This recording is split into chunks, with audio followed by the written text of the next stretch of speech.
Good afternoon, everyone. My name is Carolina Campoy, and this is my presentation titled Evaluating Duolingo. Duolingo Kids, sorry. So let's look at today's agenda. So we're going to do this in 4 moves. So why Duolingo Kids, the pedagogical rationale behind it. Then I'm going to describe the feature of the apps, followed by a brief presentation of the evaluation criteria that I followed to evaluate such app. And finally, I will be discussing the results. So let's go ahead and get started. So what is the pedagogical rationale? Why did I select this app? The idea that I had is that I wouldn't be integrating the app to my actual classroom, but I would be using this app or promote this app as a means of independent practice with the students. So I am basing this decision on these 5 key terms. The first one would be gamified apps. So Hutori and Hamari have identified the benefits of using gamified apps as a way of motivating the students to continue with their language learning process. So gamification is basically the use of principles and techniques and theories that are used in video games but applied to education. The next one would be spaced repetition in vocabulary learning. So we have Miles and Kwon who have done some research related in terms of spaced repetition with apps and specifically in vocabulary learning for second language learning. So they have identified that apps have this ability and have the built-in software to promote this spaced repetition that also aligns ultimately with Nation's theory of vocabulary acquisition. The third concept, would be the areas of acquisition plus calls. So Levi has also conducted research related on what he calls the areas of acquisition, which include vocabulary, grammar, functional language, pronunciation. So again, vocabulary is an important part of language acquisition, although not all of it. But it looks at the relationship between computer-assisted language learning and how to help students acquire these important elements of the language. Finally, the last 2 concepts are related. So we have extending the language learning by Kennedy and Levi, and the English ecosystem concept proposed by Dixon in 2008.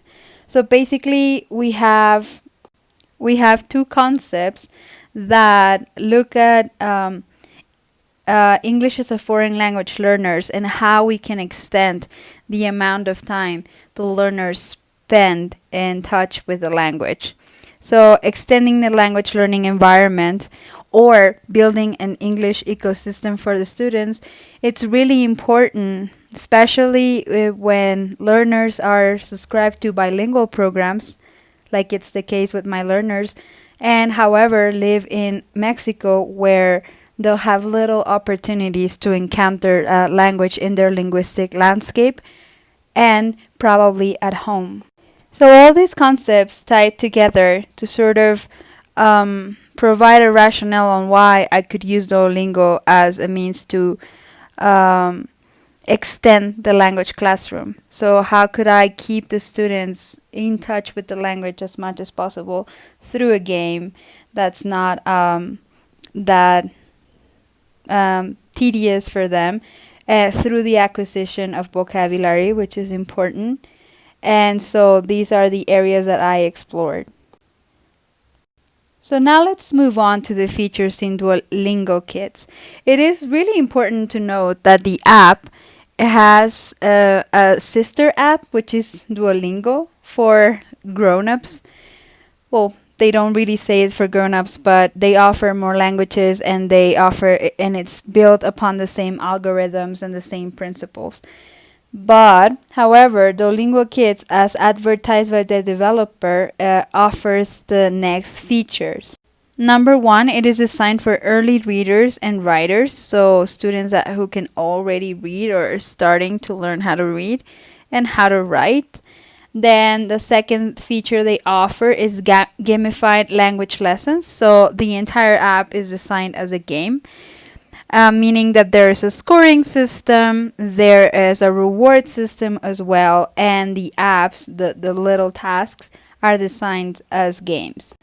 And next we have again advertised by the developer, the app developer. Duolingo does not only focus on vocabulary, they also add sentences and everyday expressions. So they're also teaching the kids different sentences and different phrases that they can use in various contexts, like the classroom, at home, or at the zoo, which are at the restaurant as well, which are some of the examples of little levels that they can take part in. Another thing is that they claim to offer interactive speaking challenges. Sorry. In these interactive challenges, students listen to a sentence and they then need to repeat the sentence and record themselves and send this information to the app. The app then will determine whether the sentence was recorded properly and then say good, or if it isn't, it would just ask the students to try again. And the last feature the app has, according to the developers, is that you can learn anywhere. So you can have Duolingo in your mobile devices, whether that be a phone or a tablet, and you can use the app if you're online or offline. Now, this is tricky because the app, for it to be used online, has to be unlocked completely. So if the students haven't finished a level, then they just don't get to access it without Wi-Fi. So all in all, these are the features or what the app offers for the users. So mobility, learn anywhere, you have the interactive speaking challenge, vocabulary, sentences, everyday expression, a gamified language lesson that is designed for early learners. And it's offered in 3 languages, which are French, Spanish, and English. Alright, moving forward, we have the evaluation criteria. So, in order to establish whether the app is suitable for my context or any other context that might be similar to mine, there were 4 sections that were taken into consideration. A little disclaimer here, this is not the only these are not the only things we can look at when we're evaluating an app, and you can find other authors and you can find other questions and other categories. However, for the purposes of this presentation, we look at 4 categories. The first one is the interface design, so basically how the app looks. So this is all about looks, the software and how it looks. So the colors, the pictures, the audio, and how do the users interact with this interface. The next one is the implementation and user information. So here we will look at how are you seeking to integrate the app, whether it's in the classroom or outside the classroom. In my case, it would be outside the classroom, as previously mentioned. And also what information is collected from the user in terms of personal information to access the app, but also in terms of the data the app gathers, the linguistic data. The next categories include the L2 learning tasks. In this section, we're looking at where is the focus placed on the task, what's the correspondence of the task in the app with the real classroom. So we're also looking at language learning skills and other skills that we foster when we're teaching languages, and the control over the tasks. And this links with the L2 acquisition and pedagogical foundations. So what are the underlying acquisition theories or educational theories behind the app? I have also decided to look into how these connect to your own assumptions and theories in terms of language learning and education. Also, we will be looking at the level of the syllabus, and we will be looking at feedback, which are again other L2 acquisition things to consider. So we would say that the L2 learning task section and the L2 acquisition pedagogical foundations are closely linked, and we will look at them together. So after answering these questions and analyzing the answers that I gave to them, then I came up with the following shortcomings and strengths list that we will be looking at right now. So here are the results, and the answer would be, do I recommend Duolingo Kids? Would I be using it for what I claimed I was going to use it? Well, let's look at it. So let's go ahead and get started with the strengths of the app. So based on the questions that we saw before, I summed it up in the following list. The first one would be that the interface is friendly.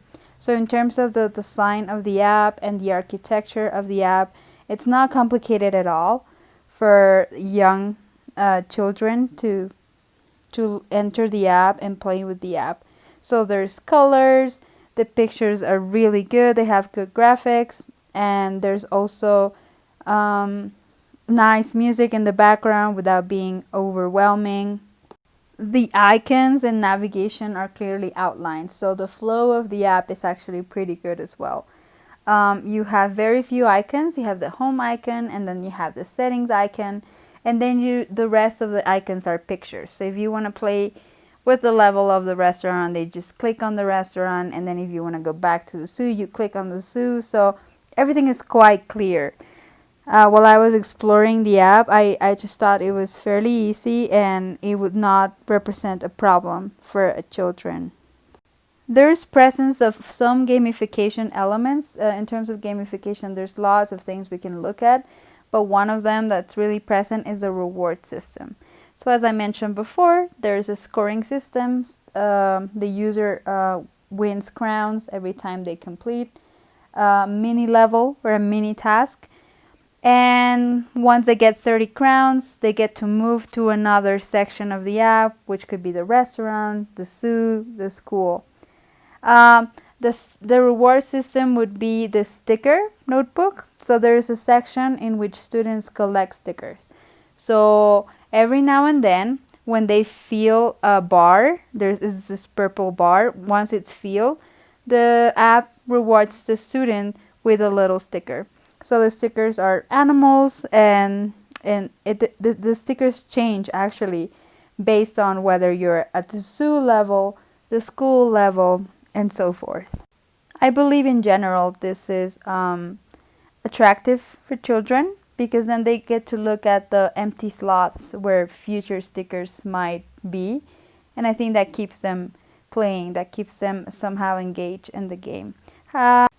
As we saw in the pedagogical rationale, there's acquisition of some vocabulary in functional language, some because the vocabulary is clearly tied to the level where they're at. So if we look at the zoo level, we look at some words in terms of animals, but we do not look at all the extension of words that could be looked at.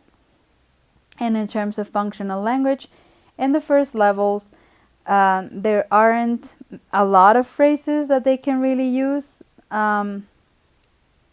But as it progresses, then they have other phrases like good morning, hello, I am, and so forth. The next strength is that users do not have to provide private information, and the app is free. This is really important because we're dealing with children, so there's no need to register with an email. There's no need to put your real name on your profile. There's no need to upload a picture. So in terms of privacy, I think it's adequate for the children that will use the app. However, this also becomes a shortcoming, and we will explore this shortcoming when we get to that section.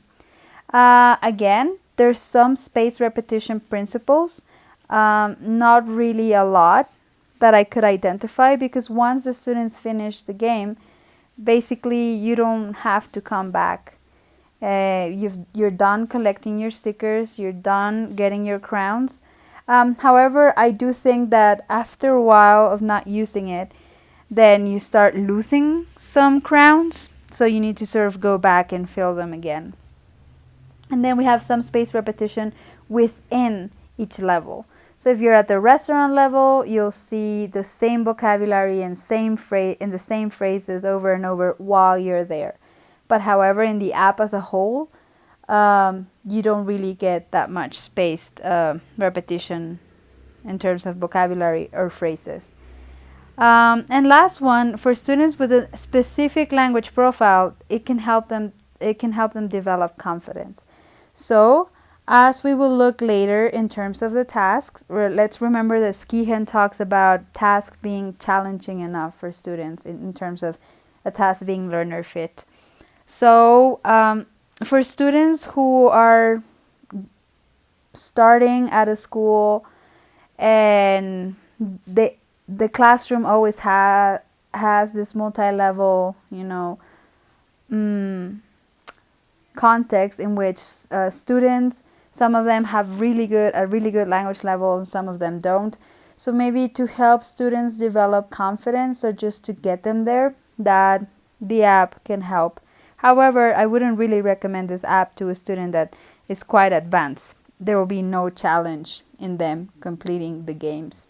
It would actually be boring for them. Now let's look at the shortcomings. The app works with voice recordings, so there's a voice narrating. They not narrate, but then they'll say the words and then they'll say the phrases. A shortcoming is that these recordings are not varied. So there's only what it sounds like a female voice, and it's not really a real kid's voice. It's more like an adult pretending to be a kid. And it's pretty standard, and it's actually a very cartoony voice. So this is a problem because if you have language learners, you don't expose them to very difficult regional varieties. But however, as the app progresses, you have the same voice over and over, and there's no variety in terms of gender, and there's no variety in terms of regional variations of the language. So it would be important for students to listen, that English can sound in different ways. So it's not really close to what English in the real world would sound like. As I told you before, the app does not require a lot of information from the user, but I also mentioned that this would be a shortcoming, and this is because the app does not gather data for the user to look at. So you have the speaking challenges, and students are meant to record themselves, and then the app registers this. There's no data of that. So there's no section in the app that shows, what you said, how it sounds, and actually you never get to access your recording ever again.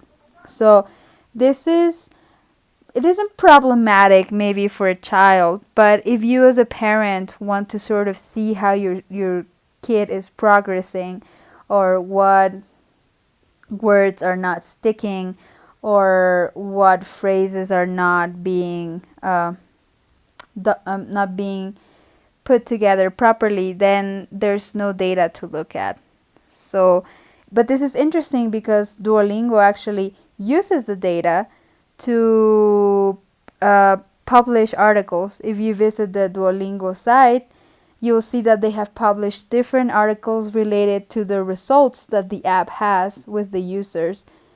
So again, no data for the user, but they're getting all the data, linguistic data.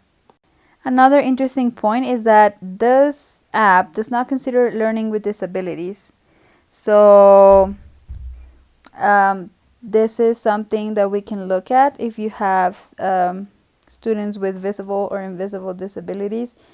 This might not be suitable for them because the app is designed for, let's say, standard user. So a kid that has no cognitive disabilities, or a student that has hearing disabilities, etc.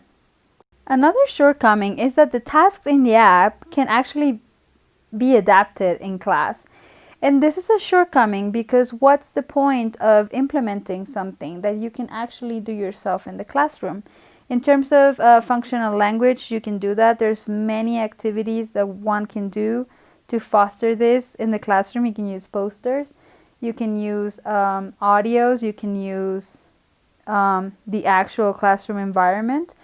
And also in terms of language, you can, in terms of vocabulary, you can actually foster vocabulary acquisition in several ways. Rather than using an app, you can use vocabulary notebooks or other techniques that already exist and that have been researched. So again, Duolingo is not really offering anything extra. Also, it is important to bear in mind that the only thing that perhaps the app can do that a teacher couldn't do is the spaced repetition with such diligence. So these apps are designed to show you the words over and over and over and over. So I think that a teacher does not really have that much control over that. It is easy to get lost, which is something that a machine can naturally do. So that would be a strength of the Duolingo app. Another interesting point was that at first when I analyzed the app, I thought that the activities in it were a little bit geared towards form-focused activities, so focusing on the grammar, the words, and not so much meaning focused. However, after analyzing several tasks, I realized that that the tasks are non-focused. So there's not enough being done for it to be form focused, and there's not enough being done for it to be meaning focused. And these are very dangerous tasks to have in second language acquisition, because what you want to have is a balance between form and meaning. However, the app is really not leaning towards one or the other, which in the end bears the question, what are the kids learning besides memorizing the information? So children are expected to memorize, but maybe not understand what they're memorizing, and then not being able to construct or deconstruct the grammar of what they're memorizing and use it for something else. This is closely related with the correspondence. I have determined that there's no correspondence between the app task and real world task. So real world is very tricky here because this is an EFL context. So again, in their linguistic landscape, students will not really have to perform in English. However, the tasks in the app do not really connect with what a student could do with the language. So for example, play video games, or for some students, chat with a member that they have in the United States, or even go on holidays, because some do. So there's very little correspondence between that and what a student would be asked to do in the real world, which is already very limited. Now, another thing is that no skills or know-hows are developed. As we saw before, the app advertises itself as a language learning app, but no additional skills are being developed. And by this, I mean there's no development of language learning strategies. There's no development of 21st century skills in terms of critical thinking, literacy, or digital literacy. So the students are basically looking at language, and that's debatable. And so they're just repeating and memorizing. Now, there is the second to last thing I identify is that there's no correspondence between the educational and language theories from the app with my school's theories. So let me explain briefly. My school is a constructivist bilingual school, and I myself subscribe to constructivism and constructivist language learning.